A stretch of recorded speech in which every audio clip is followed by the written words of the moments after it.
Hi everybody, happy Sunday, good morning. I hope you're well. Yeah, I'm really good. I thought, let me cook today. Well, I cook all the time, but let's do it together. I have been getting your texts and your please telling me you miss me, brushing me up, all kinds of things. So here I am. I have no doubt we're gonna have a great time together. So let's get on with it. How are you? Tell me, how are you doing? What are you up to? I know a lot of you already saying you're literally grabbing your cup of coffee and you're gonna sit in front of a screen and watch this. So hello, good morning, hi everybody, wherever you are. Thank you so much for joining me. I have had a great rest. One of the things I do is when my body says rest, I listen. I don't wait for it to start screaming, which is something that unfortunately I did when I was in corporate. My body had to scream for me to take any kind of rest. So yeah, I'm really pleased you could join me. I'm really good. Thank you. So today, I'm gonna be cooking a Moroccan-inspired dish. It's chicken. Yeah, you know me and chicken, and then we're gonna make some couscous. I love the Mediterranean couscous. Couscous is one of the most versatile and really easy things to make, and it's so quick and easy. And then we're gonna have a nice big bag of some roast vegetables, some chickpeas, and I like the canned ones. I also sometimes cook them fresh, but I mean that takes quite a while. But I have a pressure cook. But today we're just gonna use ones in the cans. Good morning. And then we've got so we're making a chicken tagine today. But it's actually more a vegetarian meal. But I have to add the chicken because we eat meat and. We are responsible, environmentally conscious people, but we eat meat. You know, in the Xhosa culture, when someone says "Hebe tuna king," you know that's the most judgmental thing a Xhosa person will ever say. That's when you tell them you don't eat meat. When you're Xhosa and you're like, I don't eat meat, or I've quit meat, or it's like, huh? But anyway, so let's get going with it. I've heated the oven to about 220 degrees Celsius. So I'm gonna take it out and just let's start with the vegetables. Okay, so tell me how you've been. So what I do is I literally pick out the butternut first because this was just beautiful mixed vegetables. But the butternut doesn't. It takes a while to cook. So take out the butternut. Tell me what you've been up to. Yeah, it's chicken. It's usually chicken. It's always chicken. The beautiful thing about chicken is that it's so versatile. You can cook it anyhow. But I also do lamb. I do lamb quite a bit. So yes, let's get these vegetables. Let's get the butternut in. Just cutting it up a bit to make sure that the sizes are pretty good. So yeah, tell me what you're up to. What's happening? Oh, thank you so much. I appreciate the love. Let's see. Yeah, I've also missed you guys, but I had to give my body a rest and give my mind a rest because whilst these might just look like I'm just cooking, we actually, I'm giving quite a bit. The verb is chilling. It's ready, baby. It's I look forward to it actually. So yeah. Let's see. I promise I won't offend. I'll try not to offend Christians today.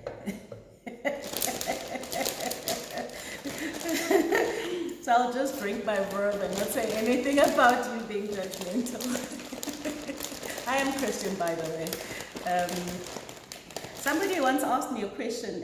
Sent me a message and said, they know that I'm not a practicing Christian. And no, she said, even though you're not a practicing Christian, I just want you to know that God has blessed you so much, and etc. And it was a really sweet message. But I said to her, but what do you mean I'm not a practicing Christian? She said, no, but I've heard you say something. I'm like, no. What I'm saying is, I don't need anyone as a go-between me and God. So do I go to church? Yeah, sometimes I go to church. Have I got the Bible? No. It's electronically available these days too. So I used to have it, multiple versions, King James, you name it, I had it. So yeah, I know I'm incredibly spiritual. I just have a problem with religion sometimes because religion tends to divide, religion tends to judge, religion tends to separate. So that's my thing with religion. It's not that I'm not a practicing Christian. I am one. I pray, but I don't need the church to pray. I pray wherever I am. All right, so I've got some butternut there, and then I'm just gonna drizzle some olive oil on it. In fact, I got myself one of these spraying olive oil. So this is extra virgin olive oil.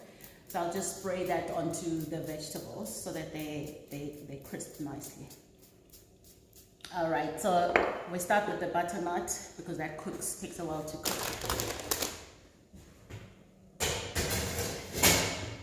Okay, so whilst we have that there, I'm gonna keep these vegetables aside a bit, and then because they'll roast quite quickly, I'll add them in due course. So let's see what you're up to.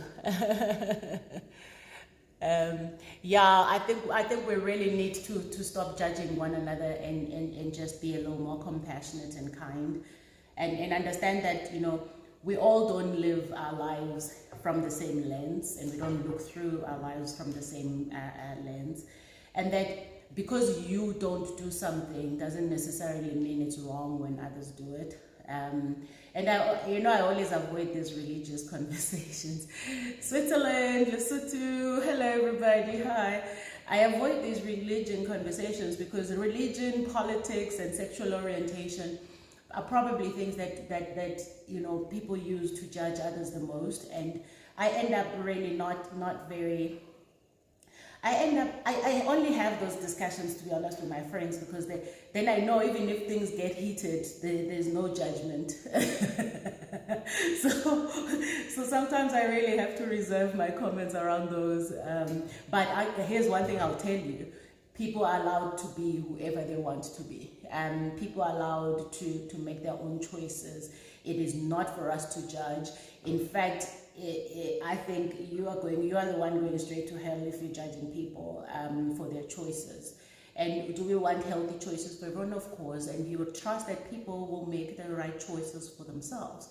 And if not, that's their path. It's not yours to judge. So that's my take on religion. And I wouldn't. Somebody once asked me, Amanda, you're quite liberal in your thoughts and what you say. Would you be happy if your son came to you and said he was gay? I'm like, why would that even be a factor of my happiness? My son or my daughters will be who they want to be, and mine is to love them. I love my children. I don't care who they choose to sleep with. I don't care who they choose. Well, I do care, of course, because we should care, but it's not for me to judge what their orientation is. And I love my children no matter what. I would love my children no matter what. The only thing I ever want for them is to be happy. And if they choose same sex to be happy with, if they choose whatever their choices are, honestly, mine is to respect and support them through it. And I am a very liberal person. I'm very progressive in my thinking, in my thought processes. I actually even question some of these parenting things that we learned when we were younger. I actually question all the time. Sometimes I just think, and I don't know, maybe I'm just too liberal a parent. I'm like, why must we force children to do certain things? If this child doesn't want to do something, what is this thing about forcing children to do things? How about we encourage them to find the things that they're most passionate about and then support that path? However, I also appreciate that perhaps I'm just a bit too liberal. Okay, so let's get on with the cooking. Let me see. What are you saying? um, yes, yes. So I just think we must really constantly check ourselves in terms of how we are relating to others, and I don't think any of us are you know, are without some kind of judgment, because we are human beings. We look through life from our own perspective. But I'm just saying, you know, we need to be a little more conscious and deliberate around not judging people, and making sure that, you know, we don't put ourselves on a pedestal and act like we're the holy ones, or we're the ones that are doing it right, and we're the ones that are, you know, on the righteous path. Righteous path. Yes. English hasn't come yet, guys, so bear with me. All right, let's get cooking. So I'm gonna use some olive oil to. I'm making the chicken. Remember, so just to brown the chicken. And I'm using a tagine, but I mean, you can use any pot, to be honest. There's nothing to it. But what I do with the chicken, I do keep the skin. We don't eat the skin, but yo, the flavor is right there in the skin, guys. So let me do this. I've got a ton of chicken here. Hey, to me. Yeah, you can come over and then write on Restaurant Whisperer. You guys must follow Tumi Mohale's IG. She goes around testing all these wonderful restaurants, and then she writes a review about it. I think it's been really helpful. So yeah, so what I do is I keep the skin, because the flavor is in the skin. So when you're browning it, you keep that skin, and then you can remove the skin when you're eating. If you're one of those people, I don't eat chicken skin, and it's just, I just don't prefer it. Apparently it's not very healthy, but I've been to gourmet places in Paris where they make you the best crispy chicken skin. But anyway, this is more about I just need to brown the chicken before we get going with it. So tell me what's happening. Yes, Grace says once we embrace individualism, we will somewhat win parenting. I also think so, to a large degree, but you know, I think it's something that parents are constantly thinking about. It's, at least I am. It's how can I be the best possible parent, and for me, it's about supporting my children, whatever it is that they want to do. It's about encouraging them. It's about loving them, you know, and understanding that someday I'll be gone and they'll be the ones left to live their lives. So yeah, can you hear that crackle? And I think it's now overshadowing my voice. So let me check if my volume is good. Yeah, I think I'm good on the volume. You can hear me, right? Oh, there we go. There we go. Okay, you might even hear that crackle louder now. Okay, so let me keep going there. So I'm just literally browning the skin. I have a lot of chicken, so I'm gonna have to keep turning that over. Okay, so Rosette says, when you first found out you were going to be a parent, what promise did you make to yourself? Well, so let me just switch this off. The promise I made to myself when I became a parent wasn't really a promise. I just kept praying that God can just help me become a better human being, and that's kind of that's how I live my life every day. My standard prayer is I just help me become a better human being every single day. And I never really set and made promises myself, but I just knew that my presence alone will be enough to allow me the opportunity to learn how to be a parent, a great parent, in fact. So yeah, but I what I constantly evolved to is that I'm always going to support my children no matter what. And that I'm here. If there's one place they should never be afraid to come to is me. I am home for them. So yes, hello from Mozambique. Thank you guys, thank you so much. Okay, let me check if there's some questions in the question box. Otherwise, I'll just get going with my cooking. Someone says too much chicken. There's no such thing as too much chicken. Chicken is healthy. You can never have enough chicken. I'm one of those people who can eat chicken for supper, lunch, breakfast. Like, it's hectic.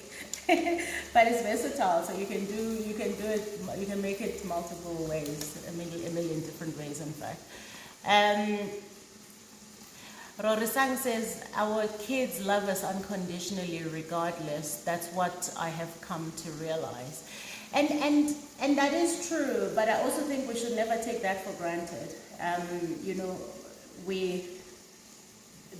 I don't think in any way that's what you're saying, but I think sometimes parents do abuse the love of their children. And I think parents do expect their children to love them.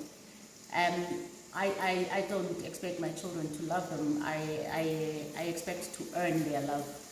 And every single day what I do, every single thing I do is about ensuring that I can guide them, support them, love them, and make sure that they know that they are worthy of greatness and that they must just grow into it and give them the confidence to tackle life. I don't expect my children to love me. It's a privilege that they do, and I take it as a reward for being a present and tuned in parent. So I do think, yes, they love us unconditionally, but we should never take that love for granted, and we should every day continue to earn it, with the idea that, of course, we're raising children that we will be gone and they will carry on, and what sort of, you know, traits and characteristics and strengths would we like to empower them with. So yeah. Amy says, I like it when you say you're still experiencing and enjoying that child in you when you're with your kids. I also feel the same. Yeah, it is so cool. I feel like I'm growing with them, or I have been growing with them, because I've never had a childhood. Much of it, I had a childhood. It wasn't a great childhood, but you know, there are elements in my childhood that I really would have loved to experience, and I didn't. So I do that with my children. So I live in two worlds. I live as Amanda the child and Amanda the adult. I'm pretty sure you've all kind of caught on by now that Amanda the child exists. And she's not going anywhere. Oh man, thank you so much. Thank you. I appreciate the love. Okay, hit me up with some questions. I think somebody wrote something about my book after reading my book. I just haven't. Sorry, I missed that comment. Will you just put it in the question box? Then we can tackle it. Okay. So let me see how my browning is going on. Is going here. But yeah, I just think, listen, with parenting, whilst we all say there is no manual, there's no script, I just think though there are basics and things that kids really need from their parents, and our job is to try and give them that as much as possible. So I'm just turning the chicken. Yeah, it's starting to look really good. So we just give that a little more heat. In the meanwhile, what I'm going to do is just get going with my the chickpeas. So let's see.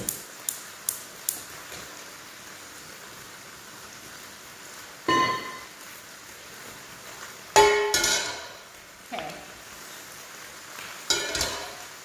Let me see. Hello, everybody. Hello. All right.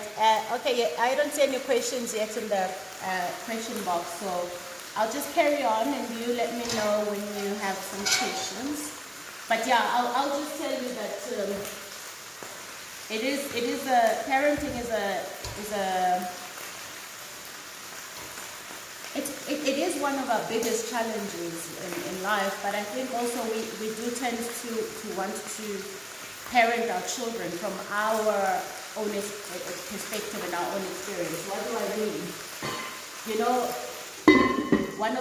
one of the biggest conversations for parents is this idea of, you know, how much technology, gadgets and things is enough for your children, and should you even be giving them all those things and etc.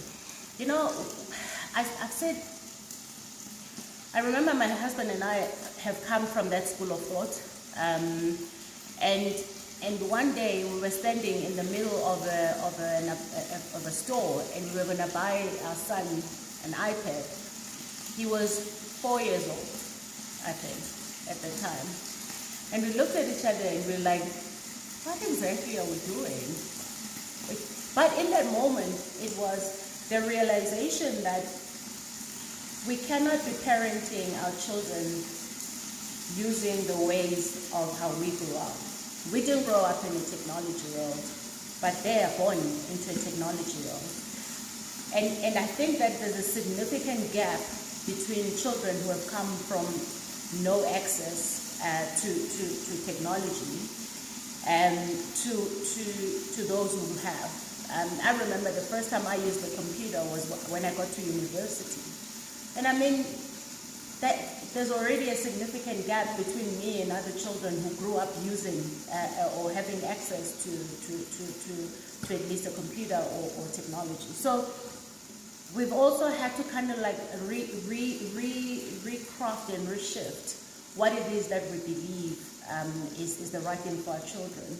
Of course, there's boundaries, there's values, there's, you know, how long you can be on a screen. But our children are growing up in a technology world. They are born into this reality. We are shortchanging them and pulling them back to where we were and how we grew up. If we keep saying things like, oh, you know, you're not going, why would you buy a child an iPad? Anyway, they need it at school these days. So there has to be strict controls, of course, so that you can protect them. There has to be strict boundaries around when they use it, what they use it for. And even things like phones, you know, for convenience, children must be able to call for an emergency. And you never know when that emergency will come through. Yeah, of course, there are things that you can delay, and depending on what you know, how your world works. But I just think we need to really check ourselves in the way we're parenting our children from how we grew up, because that's not their reality. That doesn't work for them. And in fact, we can take what was great about our upbringing and share that with them and transfer it to them, whatever your values and cultures are. But we really should be careful how much we're trying to shove our children into the boxes that we grew up in.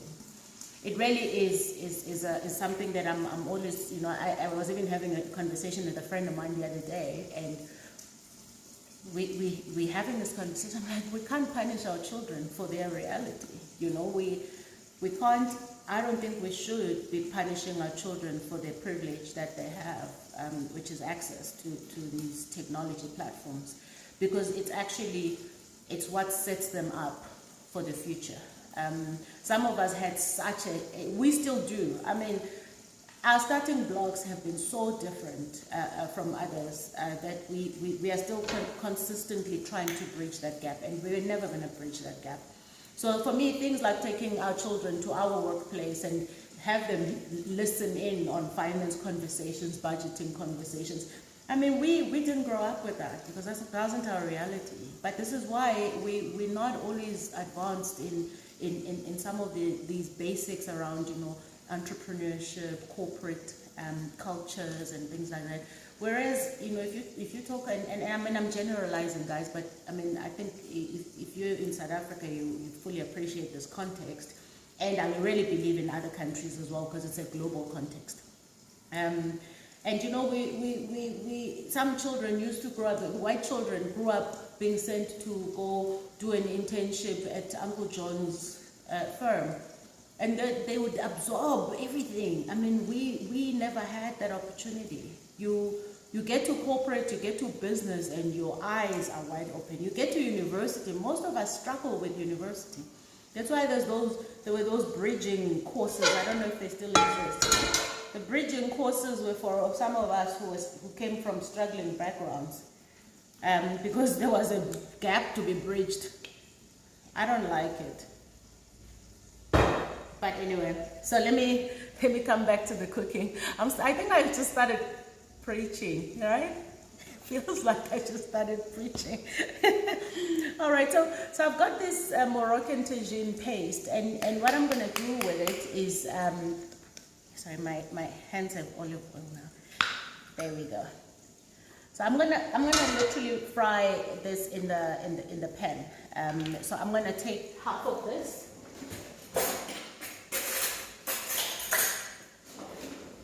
So half of this, and just put it in the pan. It looks so beautiful. It is just amazing. In fact, I'm gonna do more than half because I just love this taste.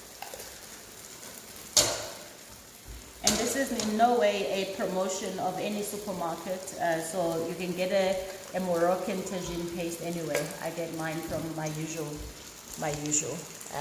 Look how gorgeous that is. It's beautiful. Okay, so let's see.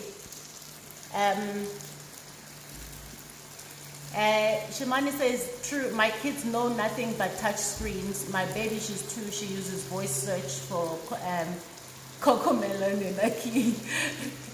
That is so true. Oh yeah, I bought mine from Woolies, but I'm pretty sure every supermarket has it.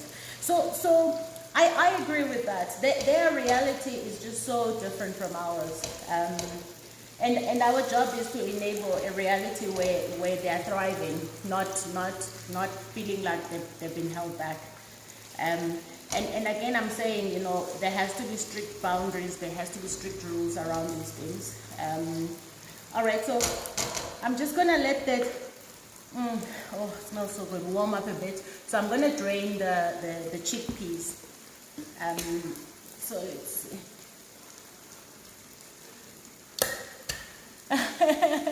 Hi there, morning everybody, morning. Okay, let's see.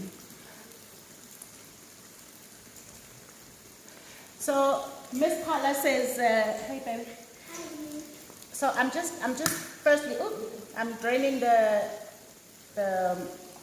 brine from the chickpeas.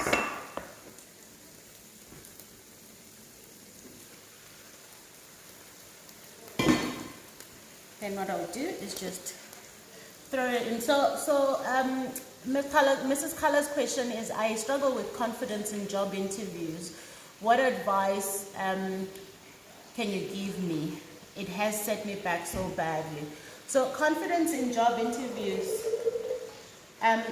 that clearly starts from somewhere. So the question is, why do you struggle with confidence? Because is it just particularly in interviews, or is it, which I would probably say is a stage fright thing, or is it just overall you struggle with confidence? But let me tell you one of the things that I always, kind of say people can do when they're feeling overwhelmed and struggling. It's, what does that opportunity mean for you? So what you want to be doing is giving everything your best shot. And if it's an interview for a job that you've been waiting for so long, it's really a great opportunity, you want it. First and foremost, connect with why you want to go for it. So in your mind and your body and just your soul, align with the fact that this is a great opportunity, it's going to change your life somehow, whatever that is. And then prepare for it. Because one of the reasons you feel people freak out, it can often be dealt with by being prepared. So research the job, research the company, research who you're going to be talking to. What are the issues that are top of mind in that organization or in that job, and what is it that you can bring that is different? And remember, job interviews these days are no longer just about being scripted. It's about bringing your true self to them, because employers are trying to find people in teams that will bring diversity and bring something that they don't have. So don't try to be a copy-paste or try to copy someone else's things. Just be yourself. Be prepared. You are interviewing for the job because you are clearly an expert at it, or you've got the skill. So you're already, half the job is already done. You've already won the battle. So it's about how you then present yourself. So make sure that you connect with the what's this opportunity going to do for you, how important it is, and then prepare for it. And listen, when you get there and you're nervous and you're anxious and your palms are sweaty, all you have to do is just ask for a glass of water, take a deep breath, literally like, and then release slowly, and understand that it might be your only opportunity. So I hope that helps somehow. I really hope so. Thank you. Okay. Hey, Nga says, Mrs. Hart says, after reading your book, being a liberal thinker is your approach to parenting and overcompensating. Yeah. And I think that, it's, I'm fully aware of my possible shortcomings as a result of how I grew up. So I try to be very conscious of what I'm doing and how I'm doing it. I don't ever overcompensate. If I do, and there's probably instances where I do, like taking extreme photographs, like a million. That's because I don't have children. I don't have childhood photos. I don't have. People ask me, we would like to profile you. Have you got baby photos? I'm like, no. Have I got photos of me when I was growing up? No. And I think recently my cousin found, my aunt sent a picture of us when we were growing up, but I also that's just one, so I try to capture the memories. I also don't want them to ever forget me, so I make sure I capture it. All right. Yes, I agree with you, Sibongile. Hi, we need to consider future skills.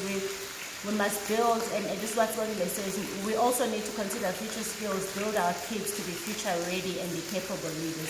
And that is so important. That is critical of what our job is as parents. We're doing them such a disservice when we keep them away from the things that are a reality for them as well as their future.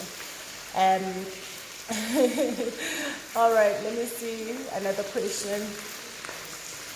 Morong says, I took the plunge and walked away from a toxic work environment. What advice would you give me as I would discover myself and chart? I guess you're charting a new path. And charting a new path. So, first of all, congratulations on realizing that you deserve to be happy and that you deserve only just the best and the best working environment. I really think that we underestimate the impact of a toxic environment on our psyche as well as our self-esteem. And I don't know the details of what you may have gone through, but things like being bullied at work, they really reduce you. They reduce you because that's the aim of bullying, is to reduce you and shrink you. So I really would firstly just say, take the time and appreciate that you are mourning a loss of probably a job that you may have enjoyed but didn't like the environment. And take your time and rebuild what may have been lost and replenish that. And because what you want to do is whatever new job you're coming onto, you want to bring your whole self to it.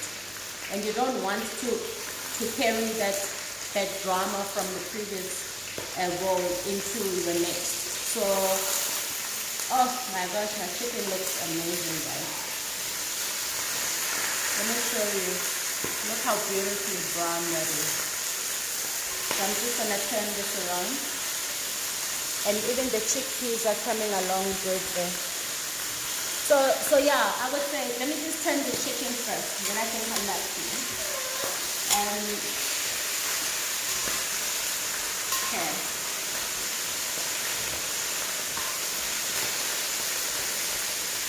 So yeah, you often just find yourself in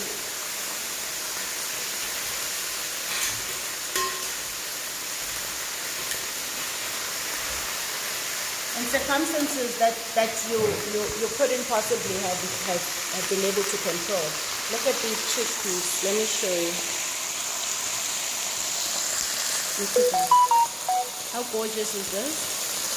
And the chicken is coming along, browning nicely. So yeah, I just think spend some time and rebuild what has been lost and get to know yourself a bit better and get to understand what you bring to the table, and why you should actually never allow yourself to be in situations where you found yourself before. So what I'm going to do with this chickpeas is just some black pepper and sea salt. So just oh, that's not good. Okay, let's leave it with some peppercorns. This wasn't closed, I don't know why, but anyway. Okay, this is the peppercorns, so we'll call it the chickpeas with the peppercorns today. That wasn't the intention, but let's keep going. All right, so now let's check the salt first, because that's going to be a disaster. Okay, good. Okay, just a touch of seasoning. So yeah, and then when you get to the new environment, I think you also need to just come up with some boundaries around what you will tolerate and what you won't tolerate, and what is right and what's not right for you. Because I always think that, you know, it's best to clearly stipulate that right up front, so that people understand where they should step and where they shouldn't step, and don't let things slide. You know, I think when you feel offended about something, address it. Don't keep quiet, because then you are building a culture of constant abuse, especially if you're not a person that's very vocal. But you absolutely have to address those things. All right, so I'm gonna just before I get to the next question,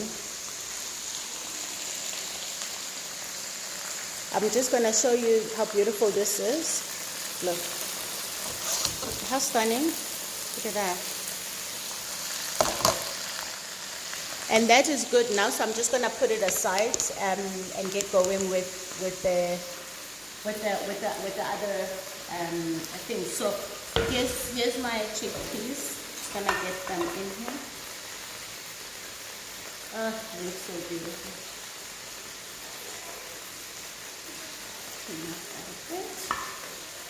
Okay, because I'm gonna use this again for the vegetables. So I put it back. Then I throw a little more of the olive oil. Just a touch more of the olive oil.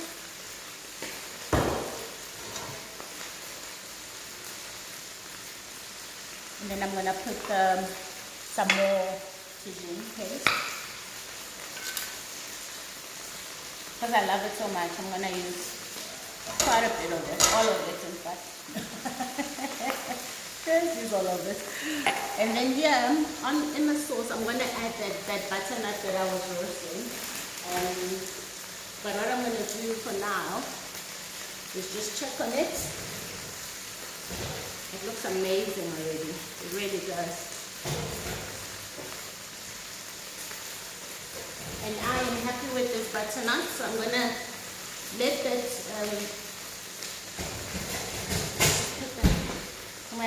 warm up a bit. So I put the butternut in whilst I roast the rest of the vegetables, because those are really quick.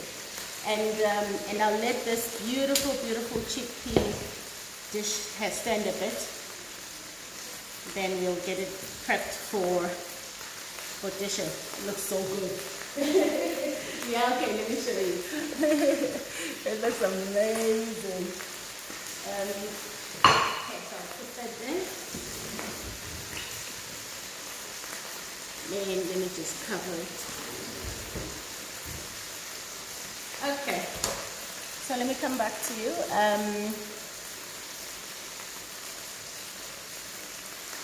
Hi, Chef Wandile. Yes, I'm cooking.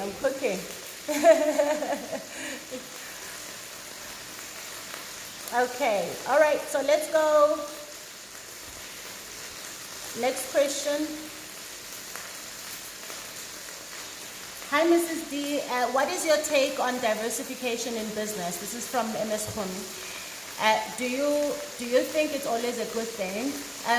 So it depends on what kind of business and what diversification are you talking about. So I'll tell you that business is all about constant evolution, trying things, and it's about seeing if you are still true to the original idea. If not, how do you make sure that you keep running a sustainable business, either by partnering or diversifying or adding more. So I don't know what your circumstances are, but there's nothing wrong with diversification. And understand that some businesses may have started as one idea, but end up being something else because the operating environment has changed. So for example, we're in this COVID period, we've come out of a really hard lockdown. Many businesses have had to evolve. Some have had to change their business models, their operating models. I have had to go through the same thing. I have had to also look at what more could I do to make sure that my business is sustainable. And diversification is also about the fact that, even in personal income, you want to have a diversified portfolio of income, baby. Because what that does is when one doesn't go as planned or doesn't go well, you still have the other to fall back on. So even in business, if let's say you have a product, maybe your focus was about just selling the product, but now you've seen there's a real need in clients' requirements for service-related offering. So you can look at how do you extend your offering from more than just product and add the services element of it. And yeah, so diversification is a very good thing. Depends on what you're diversifying, and it's okay to seek help and seek professionals who can advise you based on your strategy, because that's really a strategy. So decide what works for your business and do that. My chicken is coming along really nicely, guys.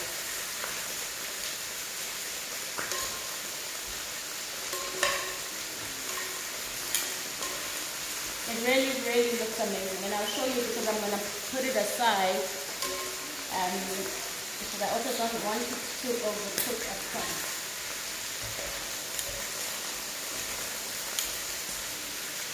And I cook a lot of food because my family eats a lot. All right, let's see.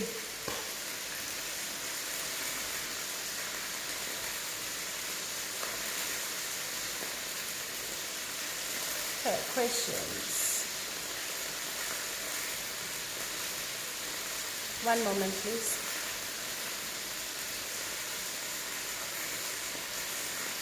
Ritabile Brennan says, you've been trying to get over me. Why? What do you want, guy?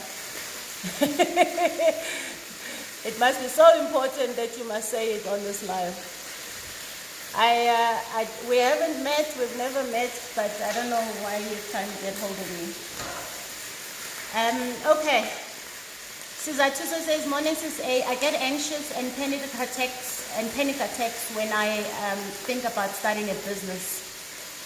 A failed one.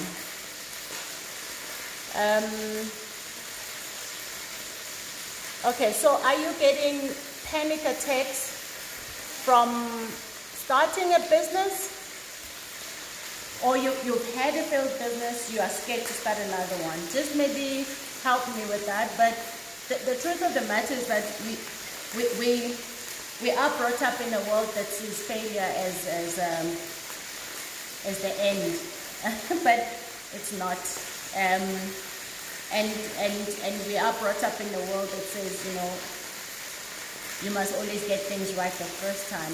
That's true. We strive for excellence, but in business, things may go so differently from what you may have thought or wished for. So I really think that you need to process what you may have gone through and understand that if you're a real entrepreneur, you're going to keep trying. And I must say, if you're a real entrepreneur, because it's also okay to say, listen, this thing, I tried it, it's not for me. And only you can answer that question. And I actually did address a question like this on the mentorship session on YouTube. So it will do you well to maybe just refer to that again. Okay guys, so I'm just going to put the butternut in this beautiful mix here. Chef Wandile, I think you should hire me.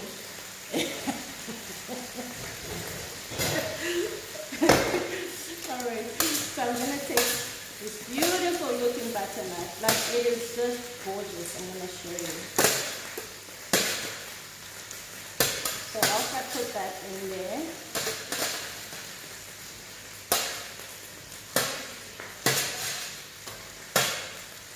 Okay. So I'm also going to add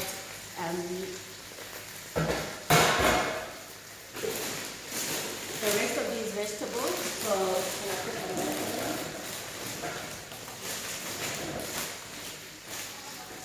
And then we can just spray them a bit with more olive oil.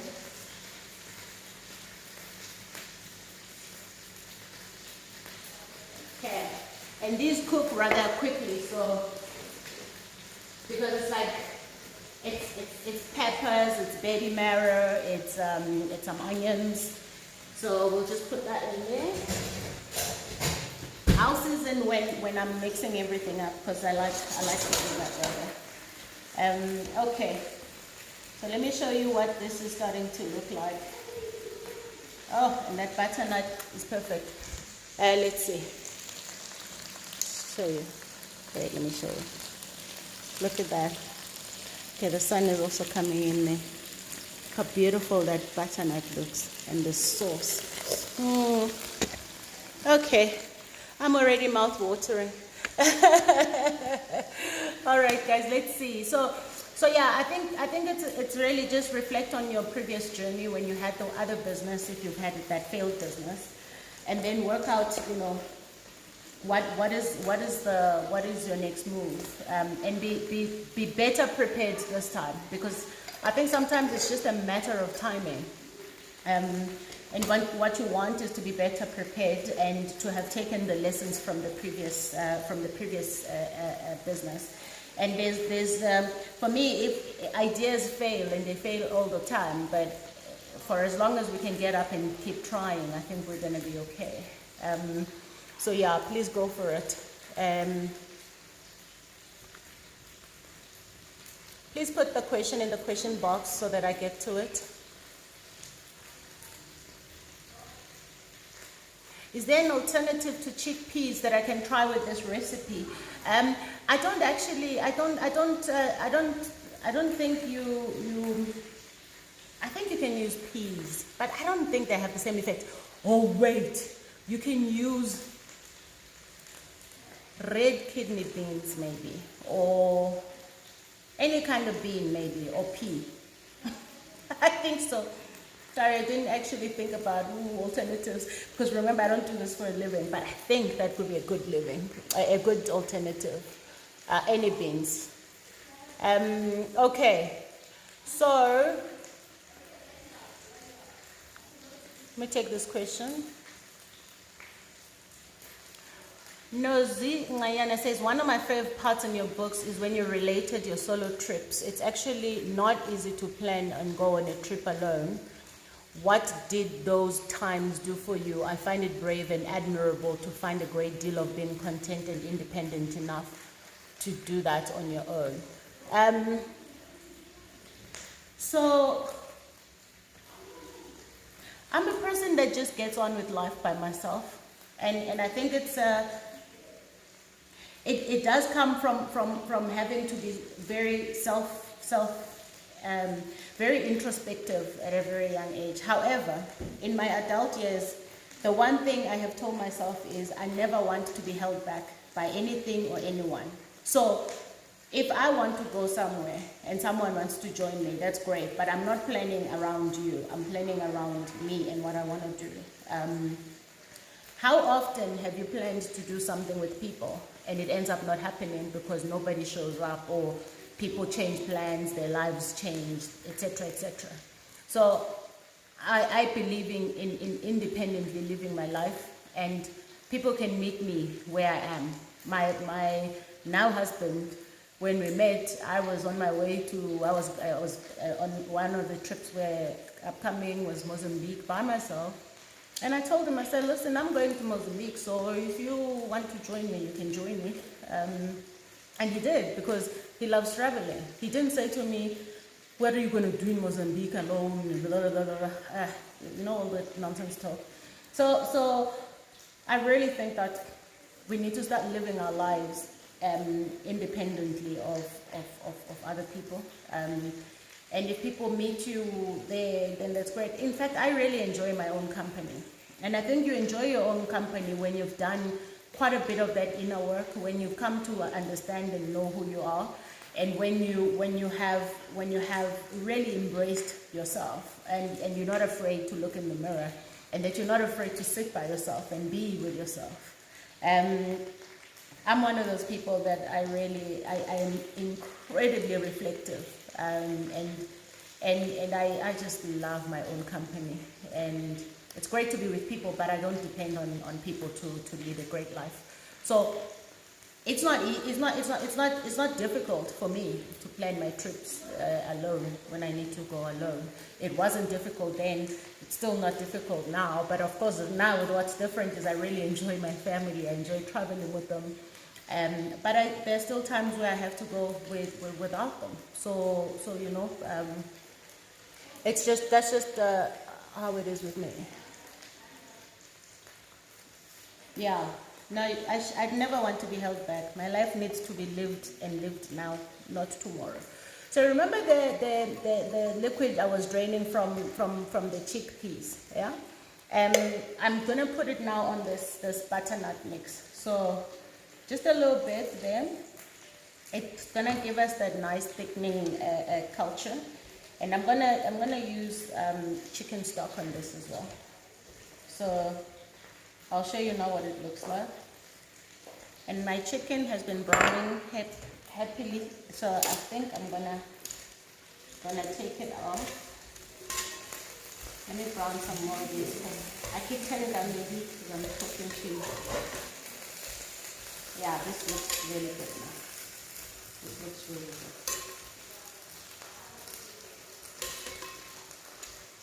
Okay. I'll show you that. All right, so let's come back to the questions, and then I'll show you what I've been doing now. But let me just come back and say that there's something to be said for independence, because it doesn't matter what's happening around you, you will absolutely continue with life, because life doesn't wait for others, you know, and life doesn't wait for you to make up your mind. Life doesn't wait for anyone. It won't even wait for you. So, you know, I just never want to waste my life in any shape or form. And the other side of that is that some people, you know, may find you to be a bit aloof and too independent, if there's such a thing. I don't really care about that much, because ultimately it is my life, so I have to live my life the way that I decide to, and what works for me. And I'm a person that says, go ahead and live your life, you know, don't wait for me, you know, and because then you put in too much pressure on me. Like, you don't want to ever, you want to always meet up and have lunch and do drinks, but why don't you just do it by yourself? I go and have a lunch and have a nice bottle of Verve by myself. I have no issues with it. because I'm happy with my company, but also I realized that I can't be putting my social happiness on others. I think it's just too much of an expectation. But we can meet each other wherever we are. And I'm the person that can do without company. In fact, sometimes I think I'm very picky about what company I keep and why. Strangely enough, one of my friends, Maurnas, when I hung out with him, he said to me, you're quite introverted, aren't you? I was like, thank God, finally somebody gets it outside of my husband. I know when I say it to my friends I'm introverted, they kill over laughing. But the truth is that being extroverted or introverted has nothing to do with whether you're confident or you can talk to people. It's got everything to do with how much of your energy and your motivation you derive from yourself.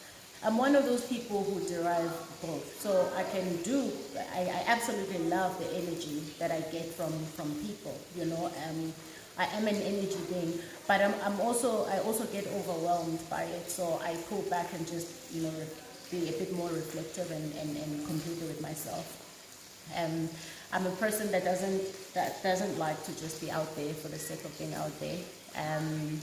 Yeah, so yeah, thank you very much. Let's see. No, if you enjoy your own company, I promise you, you are the best human being to be around because you are not needy. Needy people can be so hectic. Having said that, there's a healthy way of needing people. So I've also had to learn that. That I can need people because I never want to need anyone, guys. Let me show you. How cool is this? How absolutely stunning is this? Oh, it looks so good. I'm getting very excited. Okay.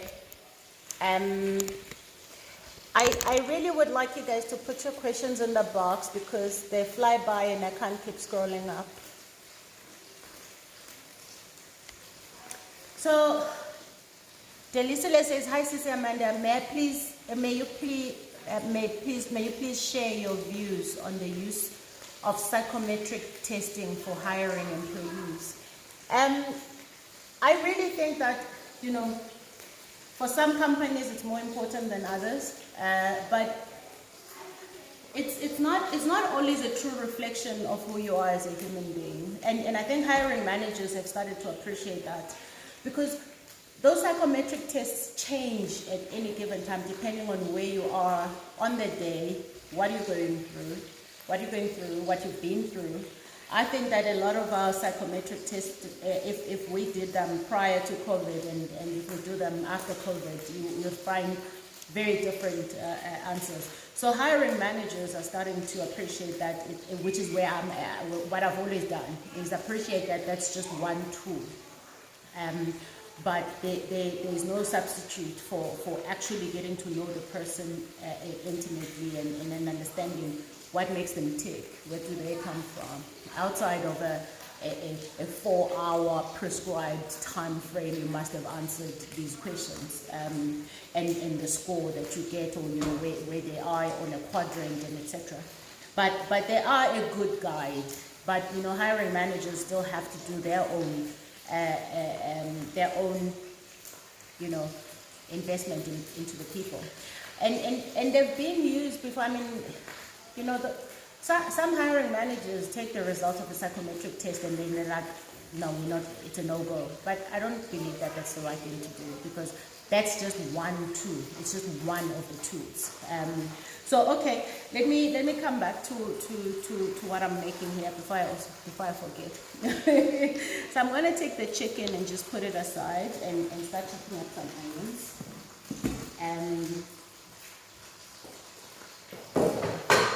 If you just bear with me, I'll show you what I'm doing now. Okay. So let me see.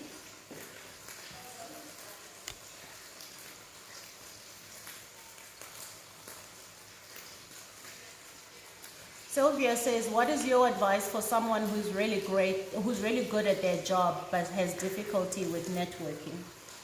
So the one thing I'll tell you is that COVID has changed. So so networking is no longer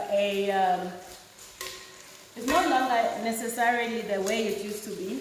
And it depends on what networking you're talking about. If this is about internal networking and positioning yourself for things and maybe even looking for a sponsor, I would say, yeah, that has kind of been shifted a bit these days, but nothing beats getting up and getting to know people.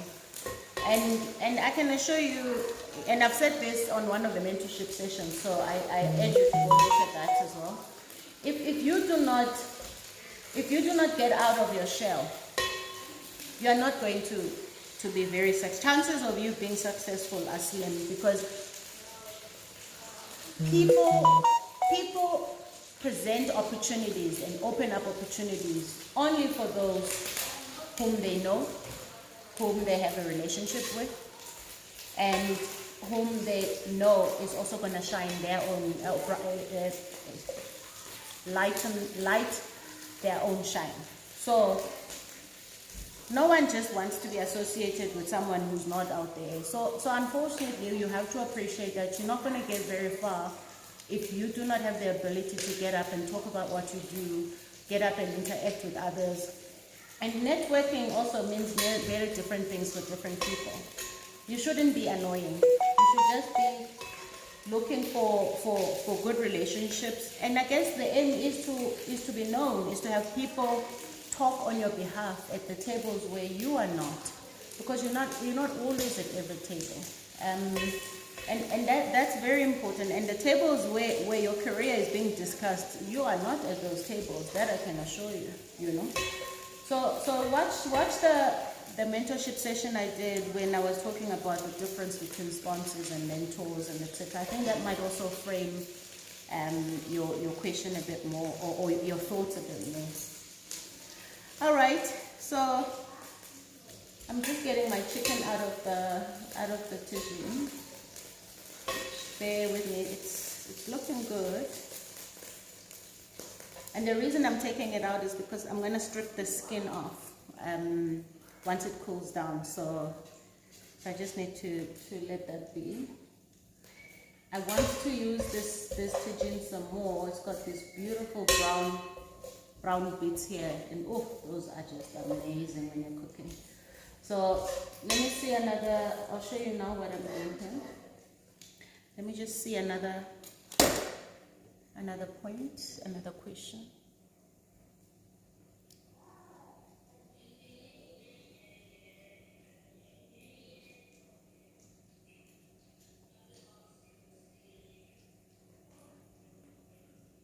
So this question, Mari Maturi says, what are your thoughts on performance management tool in measuring performance?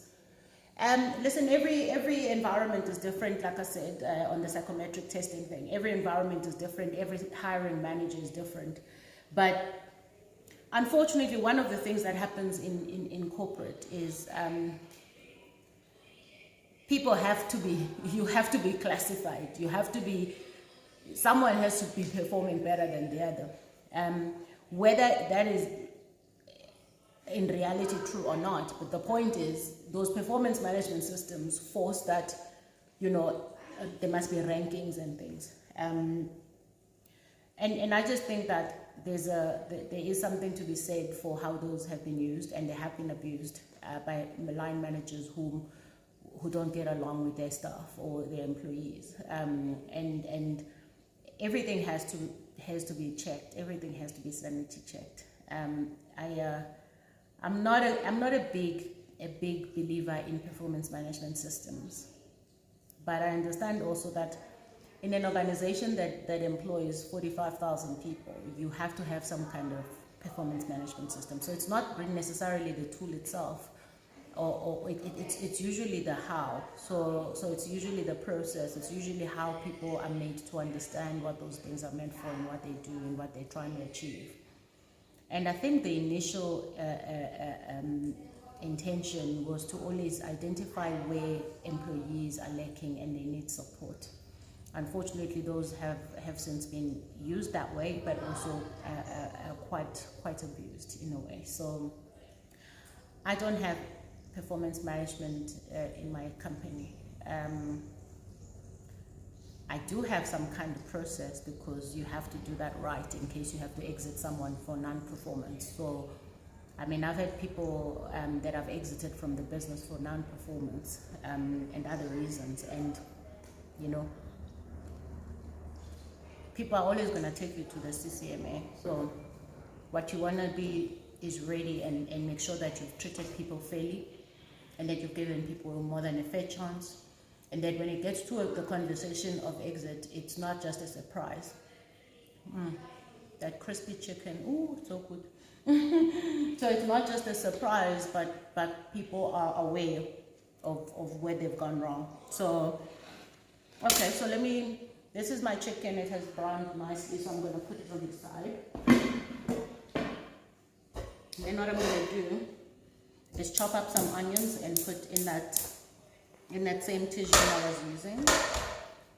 And I'm just letting the butternut here stand a bit whilst I get the other vegetables going. So I'm going to add a bit more of that brine. And then also what I'm going to do here is add some chicken stock to this vegetable mix. So, but for now, let me just cut up some onions quickly. An onion, actually. Just one, but I'm gonna just make it a bit nice and chunky. So let me see. Hi Muzi. Hello my friend. All right, let's see. Okay, let me see. As Bongile says, what's your take on authentic leadership? Is it more prevalent now given the challenges posed by COVID? So I don't, authentic leadership is listen, I'm in leadership development and that's one of the jobs I do. So talk about diversification. But one of the things that I find is that, you know, some terms get coined just for hype's sake. And the truth is that what is authentic leadership? It's to me, authentic leadership is about understanding that when you are put in a role of leadership, so you are entrusted with looking after people. Your job is to serve them. Your job is to let them know that you are not superior to them. Your job is to walk the path with them, is to often carve a way up front, but also learning that sometimes you just have to stand on the side and let people get on with what they need to get on with. So for me, authentic leadership is not a thing. It is people showing up as their true self to serve others instead of just serving themselves. Do I think it is more prevalent now? I don't necessarily think that it didn't exist before. It's just maybe what COVID has done, if we are lucky, we have leaders who are a little more reflective about not just their lives, but the role that they play in their ecosystem. So I would absolutely love to see more leaders that are more compassionate, that are more empathetic, that don't just drive only the bottom line, but drive the wellness of their staff. But you know, it is an incredibly difficult time when, whilst you are looking to serve your people, you also have to be cutting jobs at the same time. So it's an incredibly testing time for leaders. But the ones that will continue to connect with the people are the ones that say, listen, it's hard. I'm struggling. I'm doing my best, and it's the one that lets their employees in rather than chasing them away and putting themselves on a pedestal. So yeah, I hope we have more of those as this post-pandemic era. But ultimately, leadership is a choice, and it's a choice to serve people. If you are in leadership for not to serve, then I think you're in the wrong thing. But also the responsibilities that come with leadership, you know. I always say, I was saying this to a friend of mine, in fact, I'm like, yeah, people like boss lady this. So people like boss lady money, they like boss lady life, they like boss lady clothes, cars and things, lifestyle. But none of the hard work that comes with that, none of the heartache that comes with that, and the headache that comes with that, none of the sacrifice and the compromises that you make as a leader for your people. So Catherine, can you please take out the verb there and pour me some? Thank you. My little sis is here today. Let me show you. She's gonna hook me up. Hello. So yeah, that's my take on it. You know, it's just understanding that you are called for a bigger purpose than yourself, and not everyone can handle that. And yeah, you know, I really hope for more compassionate leaders. I hope for more leaders that really just don't think about themselves, but they have to take the big picture into account. So we can't ignore that. We can't ignore we are in a really difficult time. Even some of the greatest leaders are going through difficulty because shedding jobs is not something that you know any leader wants. So it's just time, and everything will be fine. Everything will work out. Things will turn around, and we'll all go back to our lives. And I hope that one thing we don't lose is our kindness and our empathy towards each other. All right, so let me show you now what I'm doing here. Hey, my favorite sound. So I'm just gonna add a little garlic to my mix. Then let me just check on my vegetables. Everything is looking good, so let me show you now. This is my chicken. It's browned nicely. Now I'm using that same pan I used when I made this, when I fried the chicken. So I want those brown bits, and I've added some and I chopped this quite chunky because I want the chunky onion. And then I've added some garlic. This is now what my butternut looks like, and this is just beautiful. And this is the tagine paste as well as the brine from the chickpeas. I am gonna add a bit of chicken stock to that once I've added the other vegetables. So couscous is very easy to make.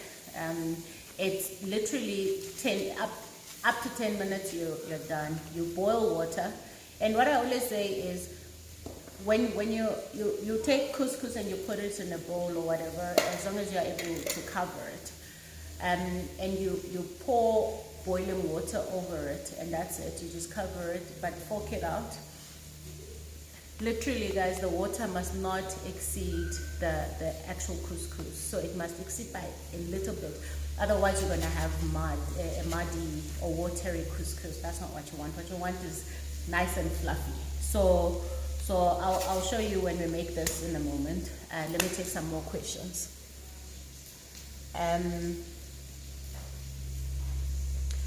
Dimpo says, please say something about career change versus diversification, key things to consider in each case. Please watch the mentorship session I did on YouTube, Vastly Sage. I tackled that quite a bit, in fact, quite significantly. I spent a lot of time on it, so please do, Vastly Sage on YouTube. Yeah, the Wedding Butterfly says, true, people don't want the huge responsibility and hard work that comes with being an entrepreneur. But I also think with being a leader in a corporate job, so not just being an entrepreneur, just being a leader largely, people want the glamour side of it, but they don't understand the hard work that comes. So I think we should all be aware of what we're getting ourselves into. And this business of just wanting to take up a leadership role purely because you want to be seen to be something, That is, first of all, disingenuous, because then people think that's what life is about. So we have to be true and real and share not just the successes, but the journey to those successes. Because ultimately, that's what I want to be known for. It's the journey to my success. Because the success itself is wonderful. It's a great accolade. But I pride myself more on the journey to getting there rather than just, the success itself. So, okay, let's see.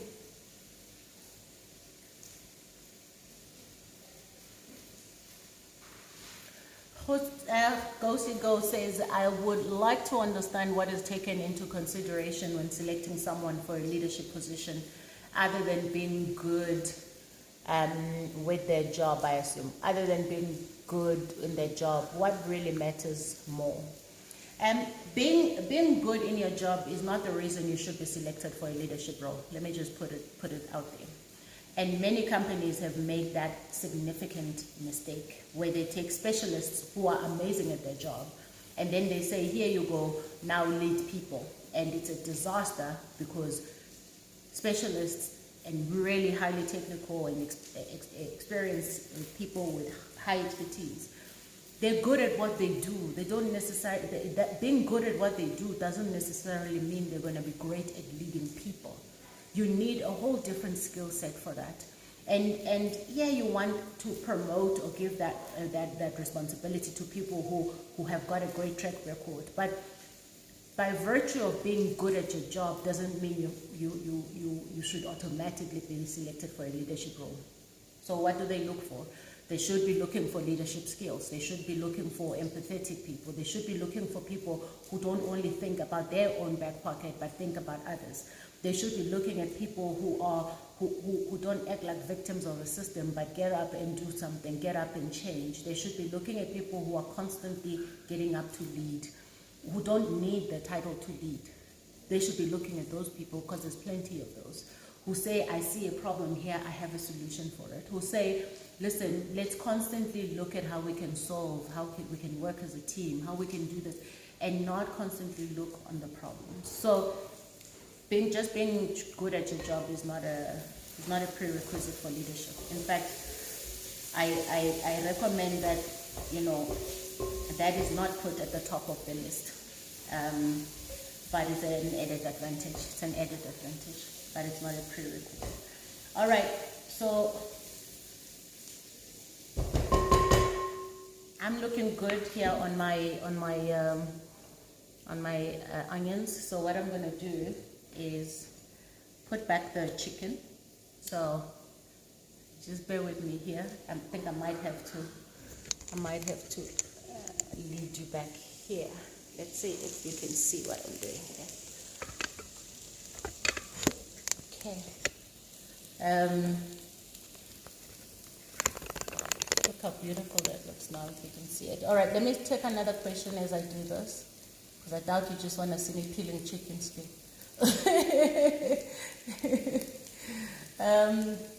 Zanella says, any advice for managing up when your leader or manager is unable to carry their role in leadership? So I'm not a big believer in the concept of managing up. I'll tell you why. You should never be managing just up. You should be managing up, downwards, sideways, you name it, you should be managing that way. Because in that instance, if you're busy managing up, some people might move on, and you invested all your time in managing up. So, and yeah, we all play politics, especially in corporate. You have to know, the right people must know what you do. The right people must know what you're about. But you can't just be managing up. Do your job and do it well, but make sure that the right people know what you do. And that the right people can speak for you at the right tables. So that is it. But if you have an issue with your current leader and you're trying to circumvent or go over them and speak to the top, you're going to have a serious problem. That's a no-go. Don't do it. Because the thing with leaders is that they do look out for each other. They look after each other too. So what you want to do is just highlight what your concerns are and deal with that. And you know, there's nothing that beats honesty, even though a lot of leaders don't want to hear it. Nothing beats honesty. And if something is impacting your ability to deliver, you must be honest about that. Because at the end of the day, when it's time for bonuses and things, they're going to hold it against you. So I wouldn't say play games. I'd say be true to what is bothering you and how you would like to solve it. Yeah, and I hope in some shape or form that helps. But having a horrible leader is an awful thing. But unfortunately, you have that leader, so you must deal with them and try and resolve what doesn't work for you and what is hindering your progress and your performance. And I think if you try and keep it at that level and not make it personal, like you think they're a horrible leader, try and see how it is impacting your delivery. Because ultimately, when you're getting measured, that's what people look at. That's what have you delivered. So yeah, I hope that helps in a way. Okay, let me just finish here with my chicken. That is looking amazing.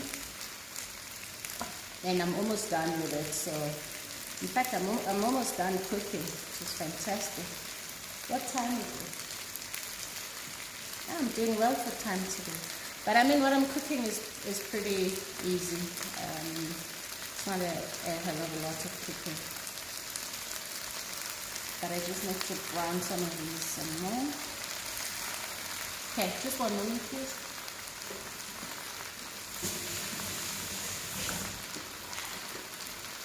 Okay.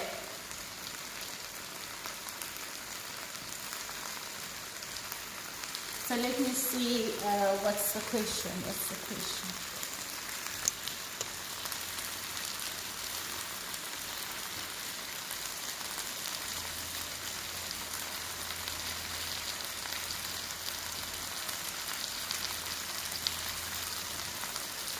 Okay, it says, I always fail to comprehend when company says we shouldn't mix emotions and business, yet they advocate for emotional intelligence, I think. I think when people say don't mix emotions with your work, it's often a derogatory thing. It's not because they love your emotions and, you know, they're like, hey, emotions, no. It's a derogatory thing. So I don't understand how we can say we can't mix our emotions in our work, because we are emotional beings. We have different emotions. So often when they say that, they mean your negative emotions, maybe anger, maybe outbursts, maybe tears, maybe, you know, whatever that is. However, I'm a big believer in the fact that we bring ourselves to work. We bring ourselves wholly to work. So you can't suddenly, because you're at work, switch to another mode. But what you need to be understanding is, how are you showing up? So those emotions, how are they showing up? Because nobody wants people who throw toys because they're upset, you know? I mean, that's just childish and ridiculous. But it's okay to be upset by something. It's okay to find it offensive that black people are still underpaid. It's okay to find that women are still not getting the top roles. It's okay to get upset by, you know, the status quo.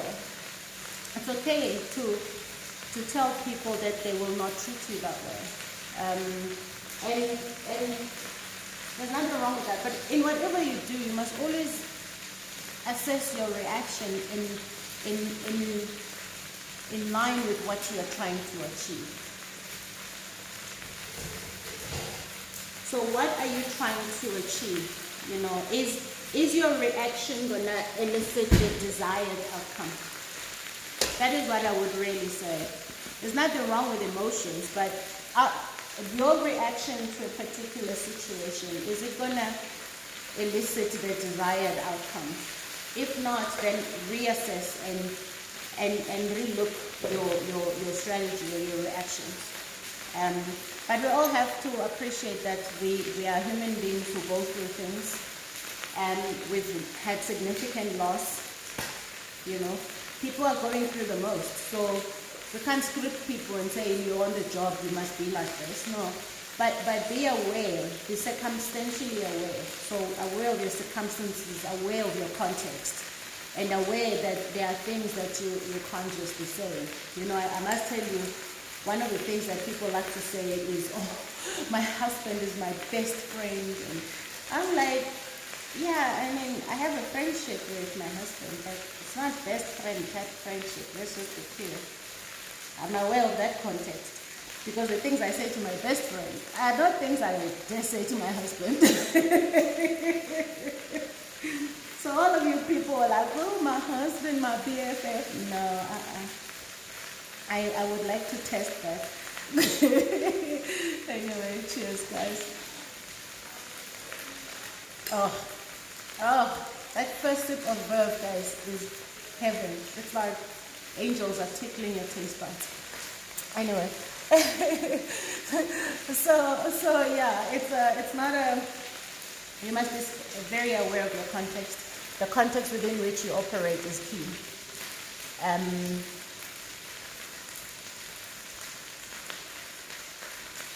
Okay.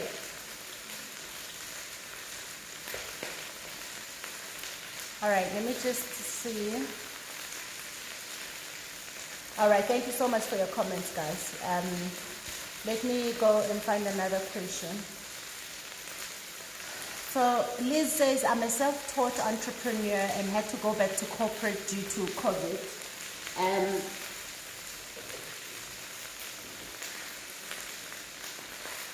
I'm slowly getting some small business here and there and doing other things. I find myself burning out as I'm trying to juggle family, work, side business. Okay, there is no question, so you are just making that statement. I'm not sure what the question is, but I don't think that you are in a necessarily unique position. I think you know what this pandemic has done to small businesses. It has really devastated them. Small and medium and big business, but I mean small businesses feel the brunt the most. So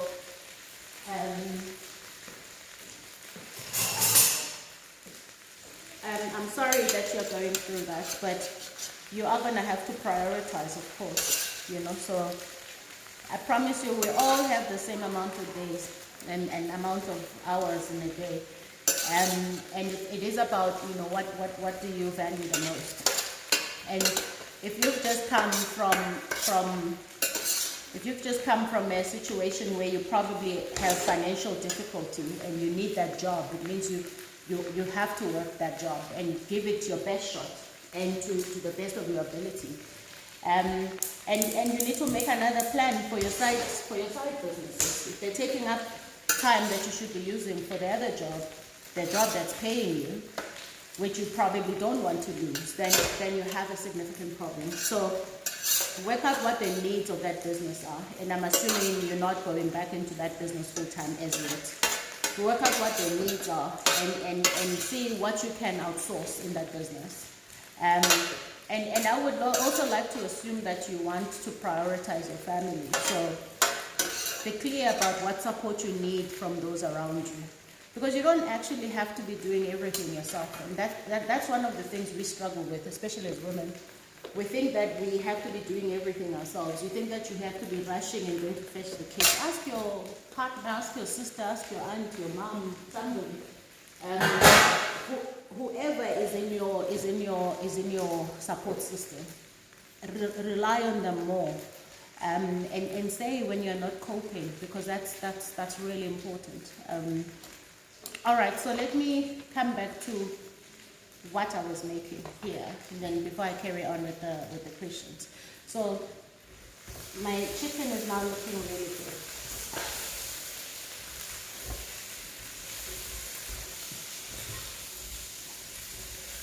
I'm not show you because I really wanted this char. One of the best tasting chickens I've had in my life was in Dakar.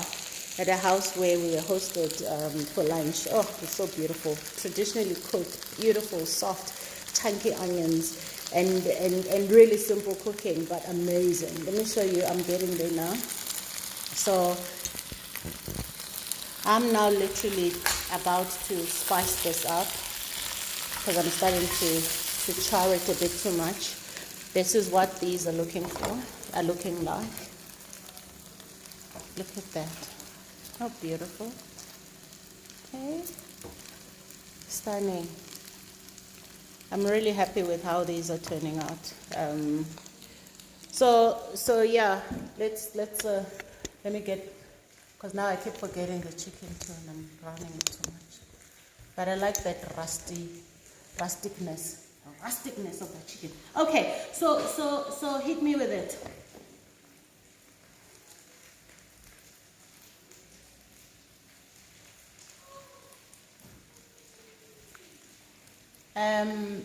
Thank you, lady from Kenya, or someone from Kenya who loves my kitchen, but I'm not doing tours, please.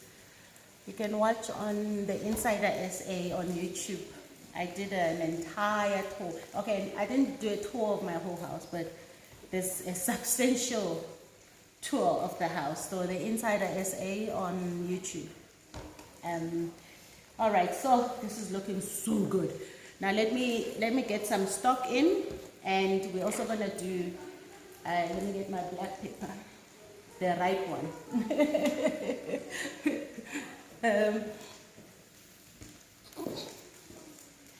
Okay, there's some black pepper.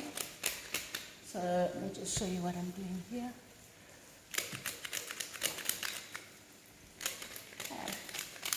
Black pepper, but I just put black pepper in everything. I'll show you what I'm going to do with this chicken now. Pepper. Okay, so let me see. Where am I? They're looking so good, hey? I'm also like so hungry. What did I put inside the sauce? You're going to have to watch this thing again, love. I already did that.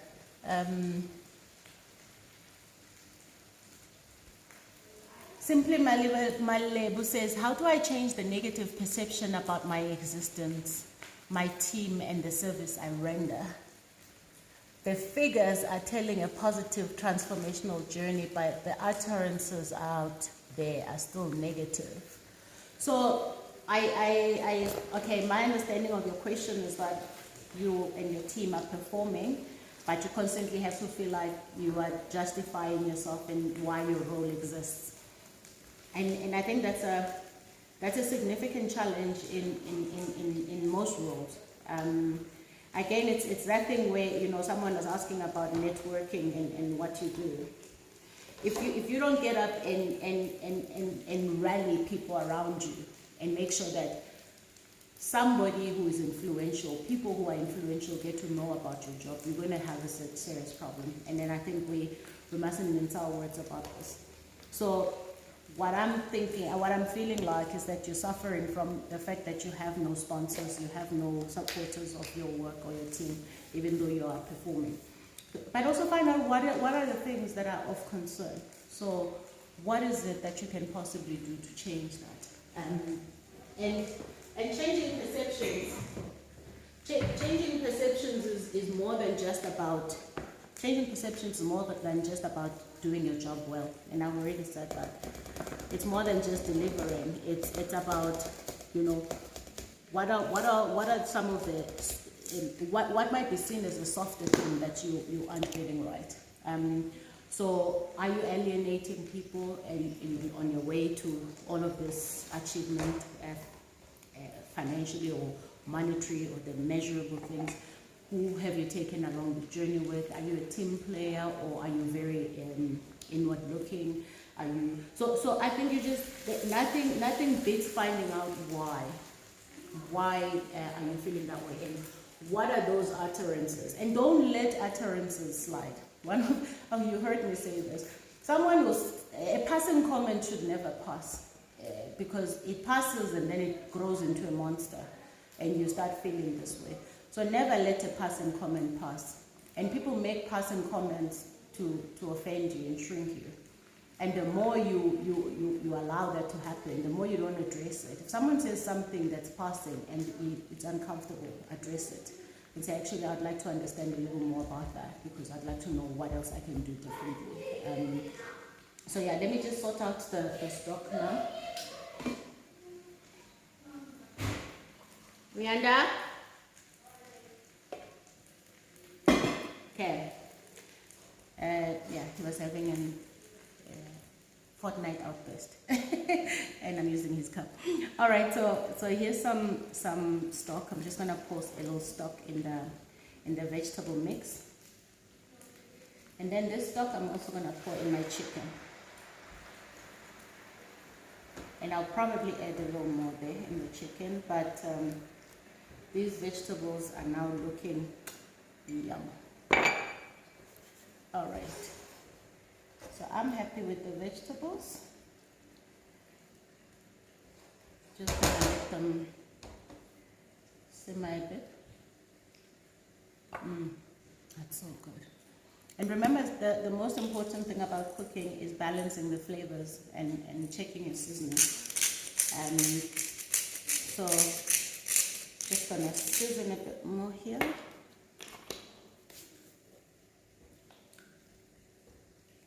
All right, and my chicken is now gonna get going with the final steps. Then let's see. Yeah, so yes, Malibu it's about, you know, positioning and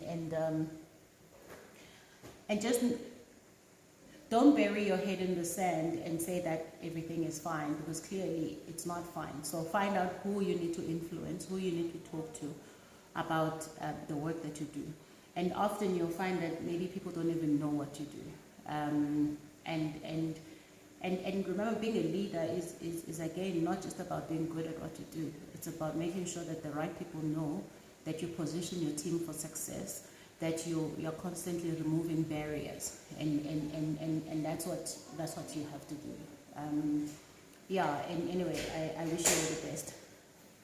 Guys, what I also do with my chicken, I'm gonna add this. It's a Moroccan rub.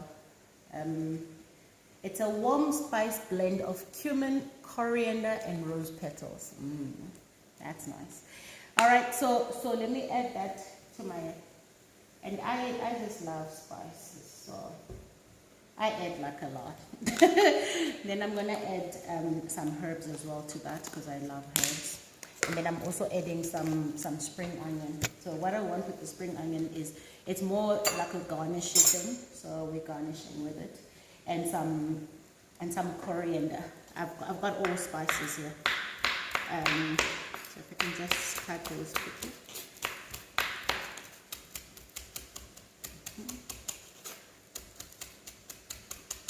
Okay. So I'll just put a little bit in the vegetables. And then I'm gonna put some in the chicken. Sorry, you're not seeing me there. All right.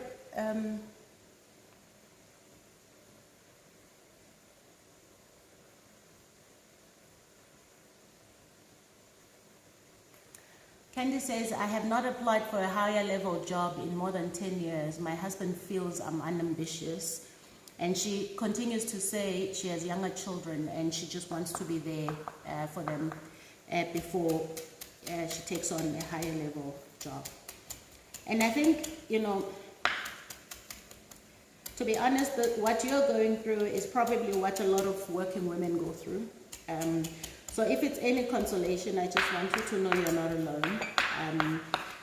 But also, you know, ambition is what you define it to be.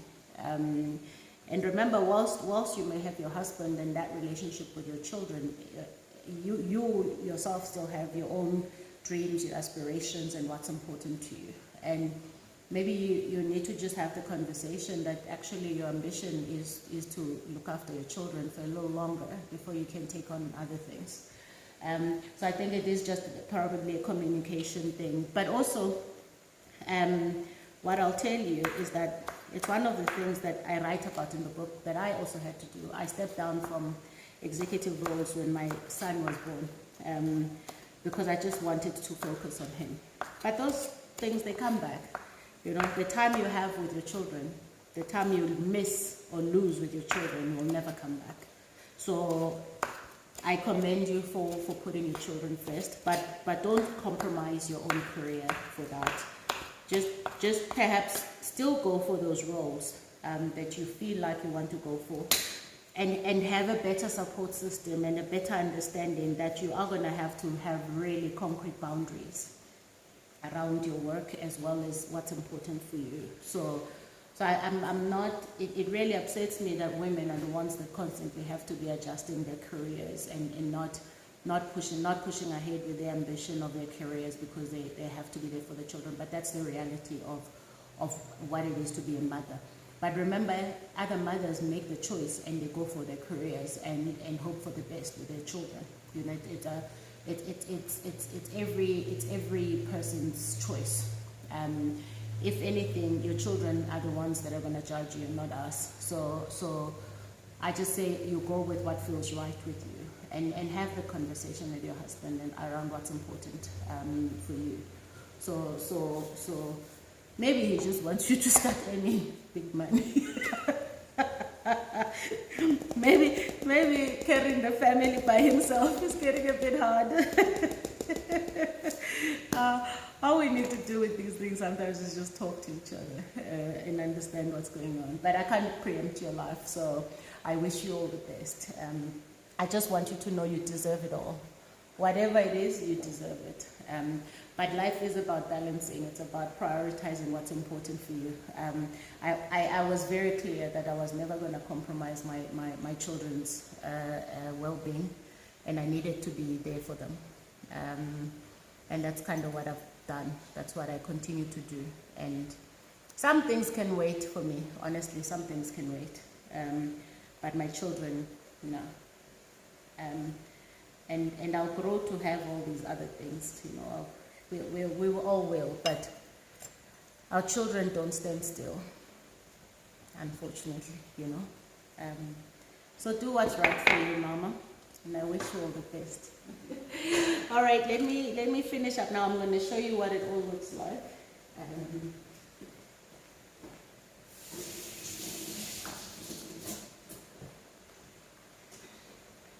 Okay, just chopping up some herbs.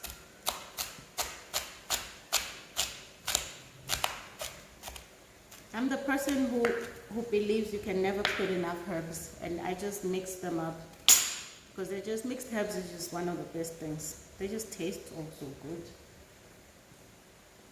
So I've mixed parsley, coriander, some thyme, some rosemary, and I'm going to show you what it all looks like now. And you are going to be mouth-watering. So I'm going to add, I've got fresh chives, but I'm going to use dried chives today. Okay.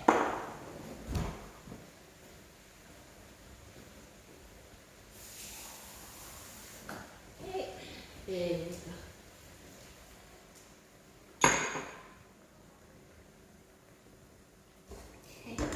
we go. My water for the couscous on.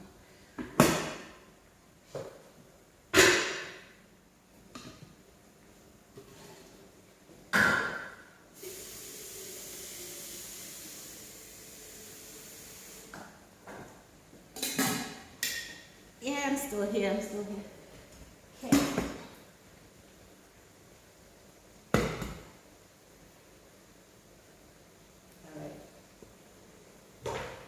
Let me see another question. The bottles, the sauce, it's this one. It's Moroccan tagine paste. Yeah, Moroccan tagine paste. And then the spice, I use the Moroccan rub. I'll show you now how everything looks.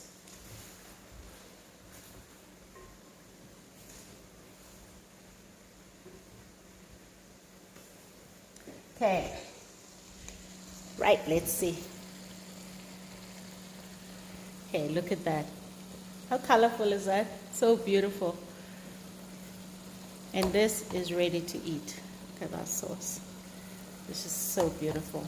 And then my chicken is also coming along nicely. Look at that. So beautiful. So I'm getting ready for lunch. All right. So let's see what other question I have whilst the water is getting ready to boil.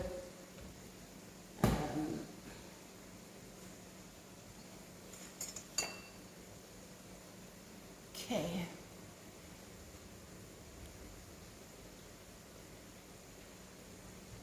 Okay, let me take this one. Sia says, I've recently moved to the DRC to build an environmental solutions company. I'm 40 and also am considering IVF. I don't know if I'm not making bad decision because I'm also single.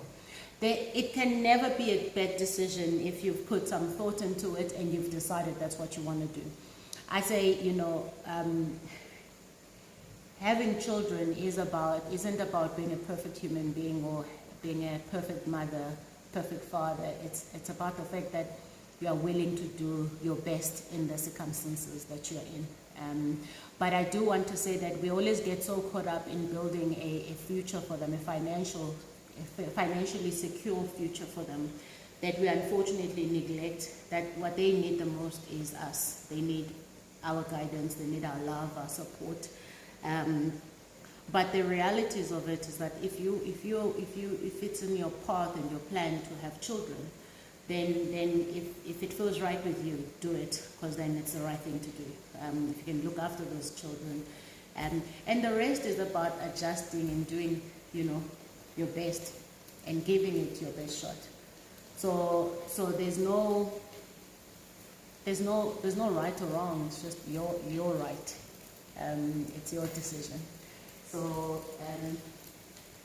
I just want to check what I'm doing now. Okay, water's coming. Let me just wipe that off. Okay. Then I'm going to show you how I'm making my couscous. Just a moment.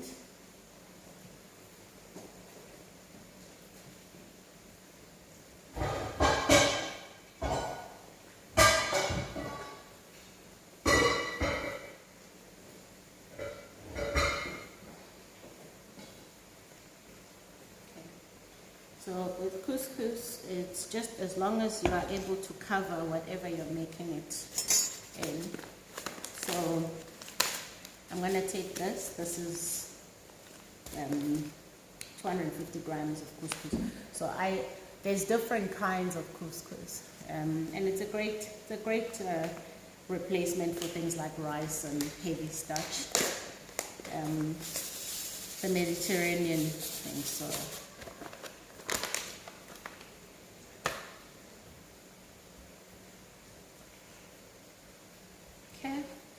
I'll just wait for water to boil and I'll show you what I'm doing. So let me season my chicken. Just a touch. Just a touch.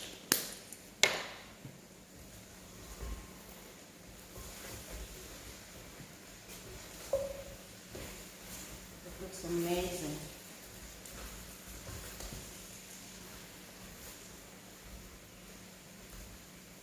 Okay.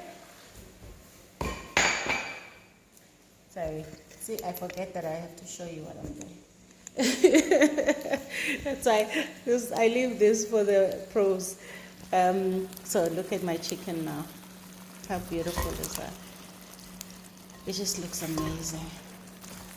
So I'll let it simmer in the tagine for a while, and it will be perfectly ready for me to serve in like the next. When I'm done with this, essentially.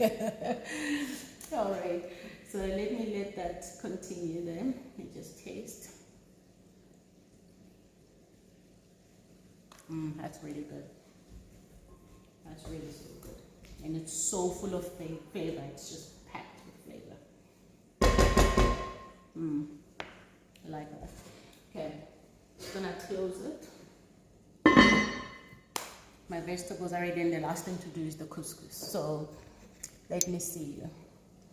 Do I also do dessert? No, I don't do dessert. The girls bake sometimes, but we don't really eat dessert. There's ice cream, there's Hagen's and things like that, but we're not dessert people because my husband is a recovering dessert person. So we have to make sure we don't. Sometimes we do. Sometimes I just stew fruits and we add, you know, whatever. But we're not dessert people. We often have meals without dessert because that's a lot of sugar, guys. It's a lot of sugar. I know it's a lot of goodness for some of you, but it's also a lot of sugar, and it contributes to some health issues. I'm not here to preach or judge. Eat your dessert, but here we just aren't big dessert people. And there's good quality chocolate if somebody feels like something a little sweet after, or there's ice cream. And my dessert is.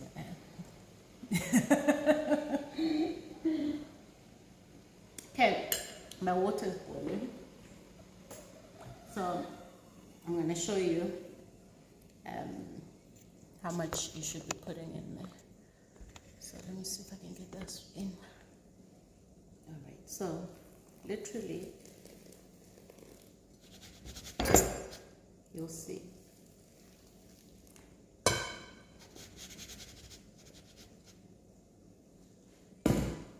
That's as much water as I'm going to put in it. So you don't want it to be muddy. So let me just do this. Okay. You see? Yeah. So you'll see it's going to soak this up nicely, and it's going to be beautiful. So just give me a moment. So all I do is just cover that. You can cover it with cling wrap, or you can use a Tupperware that closes, or a pot, or whatever. I have some things that cover here, but I don't think this is the right size. Let's see now. Let's cling wrap.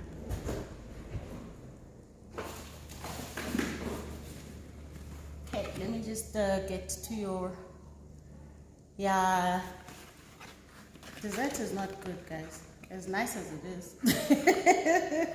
Ooh, and there's some, and I don't have a sweet tooth, so it's really not a loss for me. But I guess my husband has had to resist it.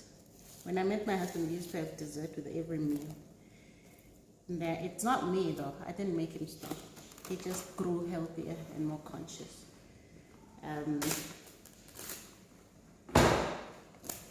So yeah, okay. So I've wrapped this with some cling wrap so that it steams nicely. The aim is for it to steam there. And you just leave this for like literally 5 to 10 minutes, and I'll show it to you before we end this call. It really is easy to make. So let me take a few more questions, then I can close. So I've answered this question.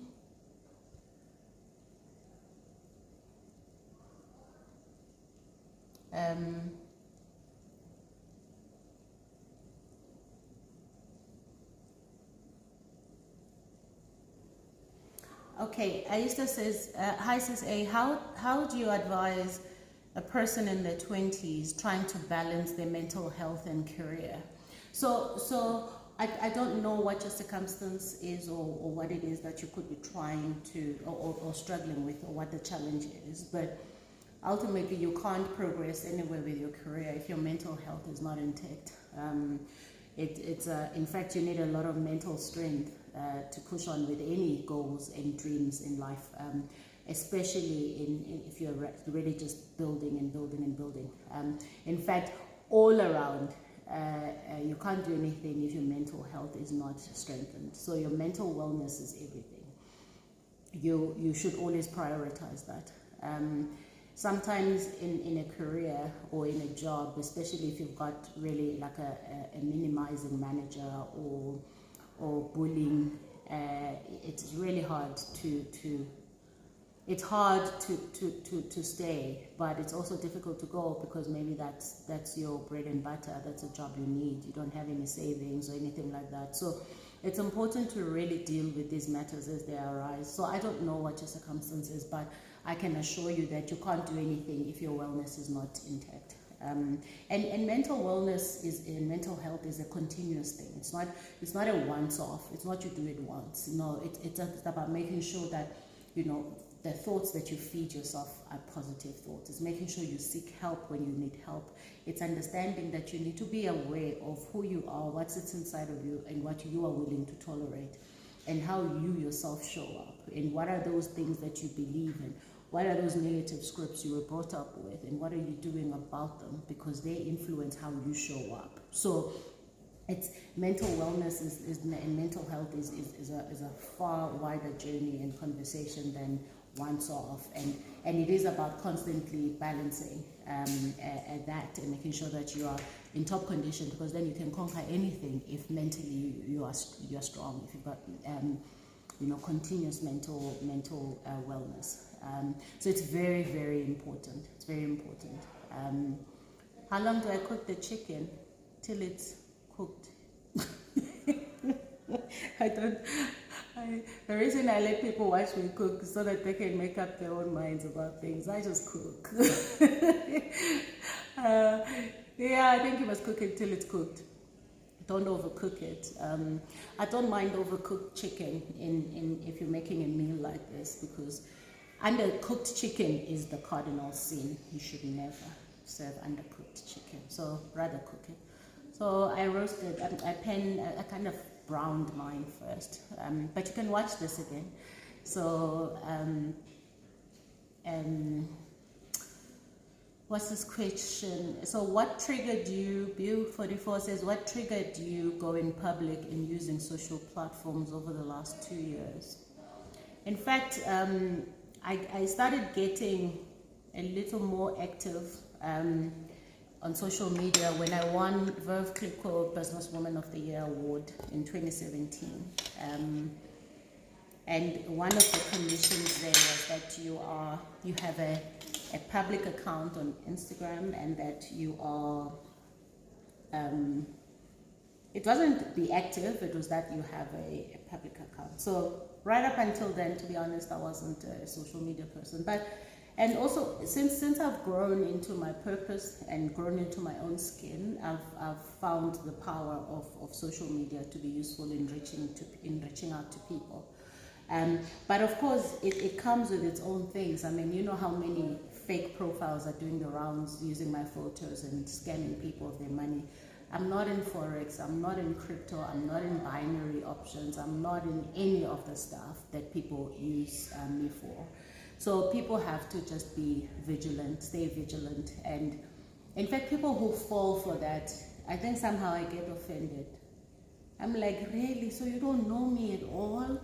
I thought we knew each other, B. So yeah, that's the reason I kind of started getting active on social media. And it's great to connect with people, but it's also good to know when to back off. It's also good to know what you should be following, what you shouldn't be following.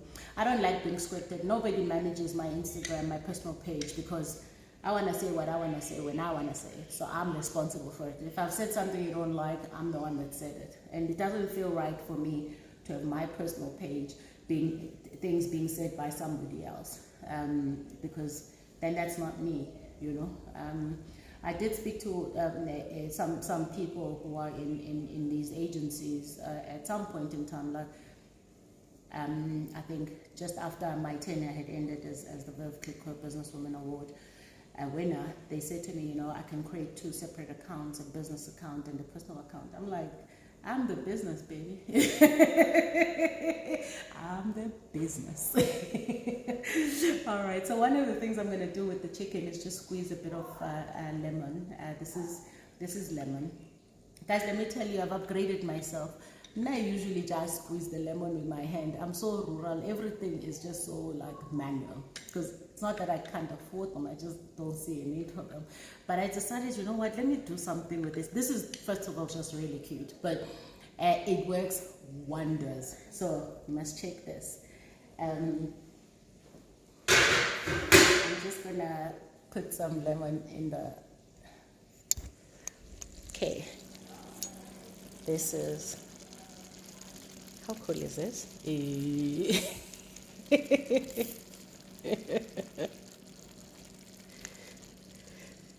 I've upgraded myself and my cooking experience. So yeah, so I've sprinkled a bit of lemon juice there. So this is really like literally good to go, good to be served.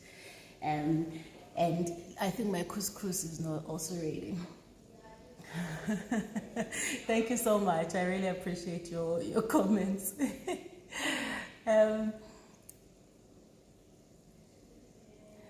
Okay, so Brave Bold beautifully says, what are your thoughts on partnership with established companies, with an established company who brings you on board as a BE partner? So I've even had some of those personally. There's nothing wrong with it. South Africa is about how we transition some of the wealth from being in the hands of the few to the majority, or rather spread to those who were also previously disadvantaged. So I fully appreciate what BEE does. BEE is about forcing open a door that wasn't open for the majority of the people of this country.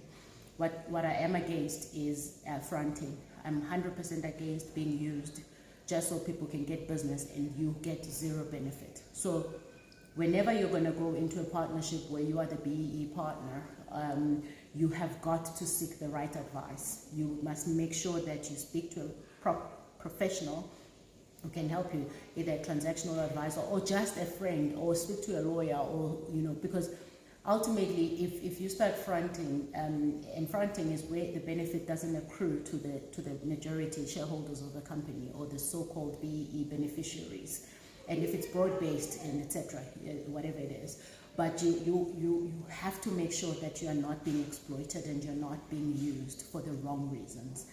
There is nothing wrong with partnering, because this is what we have to do in South Africa, unfortunately. And being in business as a black person independently alone isn't always the greatest thing either, because then you have all these hurdles and all these hindrances, all these blockers. You are just constantly fighting.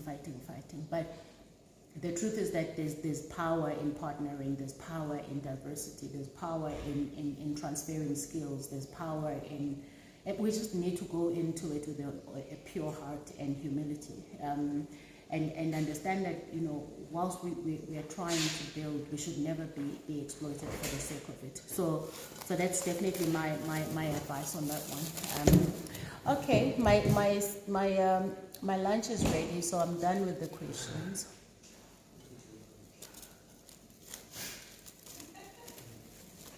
My husband is saying something, and I think it has something to do with him wanting to be here in the kitchen, but he can be. All right, guys, let me show you the couscous, and then I can close the call because I need to dish up now. Actually, I must do this with the. Let me. Okay. Look at this. Hey, how gorgeous is this? Nice and fluffy. It is just so beautiful, and you can season it as you see fit. I mean, I've got quite a bit of seasoning in the chicken, so I may not season this at all. But this is the couscous, and this is lunch done for today and ready to be eaten. Yummy, yummy, yummy, yum. All right, thank you so much, guys. It's been my pleasure.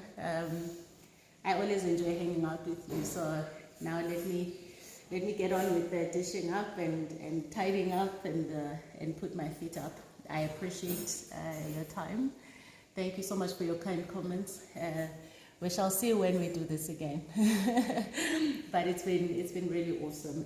I wish you a productive week ahead. I hope that you never ever pull yourself back from opportunities because you think you don't deserve them, because you do. and just be very conscious of why you get into things like that, and why into opportunities. If you're trying to go for a promotion and etc., just be prepared around why you want to and what's the difference you're going to make. But otherwise, we keep hustling, go rough, but we keep going. We are blessed, and we can never take for granted our blessings. So I truly appreciate your time, and I hope that you have got an abundance of love in your life. If it's not from others, I hope it's from yourself. Above everything, in fact, you need to love yourself, because then nothing else matters.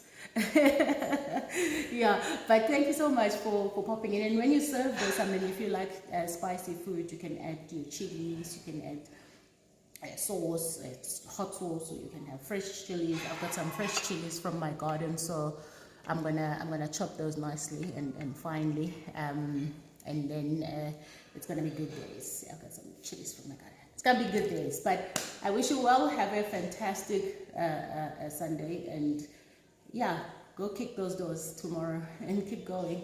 Cheers, guys. Thank you. Thanks for your time. Thank you.